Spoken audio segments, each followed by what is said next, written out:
ইস, কাঁচকলাগুলো কি কালো হয়ে গেছে, কি ভাবছো ফেলে দেবো? একদমই না, চলো দেখে নিই এটা দিয়ে কী বানানো যায়। তার আগে জেনে নিই কেমন আছো তোমরা সবাই। আমি আছি সেই আমারই মতন।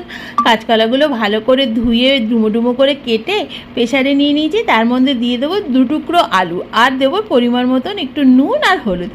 আর এর মধ্যে জল দিয়ে গ্যাসে বসাও, প্রেসার বন্ধ করো, গ্যাসে বসাও, আর মাত্র 2টো সিটি মারো, ব্যাস হয়ে যাবে। আমার প্রেসারের সিটিও পড়ে গেছে, প্রেসার খুলে গেছে, আলু কাঁচকলা একদম সেদ্ধ হয়ে গেছে। যতক্ষণ ঠান্ডা হচ্ছে একটা ভাজা মশলা করে নিই।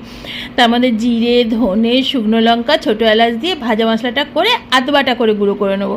এবার কাঁচকলাগুলো ছাড়িয়ে তার মধ্যে একটু নুন, একটু মিষ্টি, আধ বাটা করে রাখা ওই ভাজা মশলাটা, আর কি দেবো বলো তো, এটা স্বাদ বাড়ানোর জন্য এর মধ্যে দিয়ে দেবো কাজু আর কিশমিশের কুচি।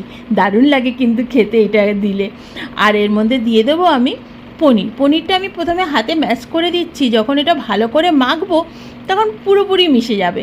আর এর মধ্যে দিয়ে দেবে 1 চামচ উঁচু উঁচু গাওয়া ঘি, এটাও কিন্তু খুব স্বাদ বাড়ায়। আর যেটা দেখাতে ভুলে গেছি, একটু ময়দা, এর মধ্যে একটু ময়দা দিয়ে দিলে কোপ্তাগুলো করতে তোমার অনেক সুবিধা হবে। দেখো আমি কোপ্তার আকারে করে নিয়েছি। গরম তেলে ভাজো, শুধু খেতে পারো, বা নিজের পছন্দের গ্রেভি তৈরি করে সেটার মধ্যে দিয়েও খেতে পারো। দারুণ খেতে লাগে কিন্তু। তা কেমন লাগলো তোমাদের ভিডিওটা? যদি ভালো লাগে অতি অবশ্যই লাইক, কমেন্ট, শেয়ার করে দিও।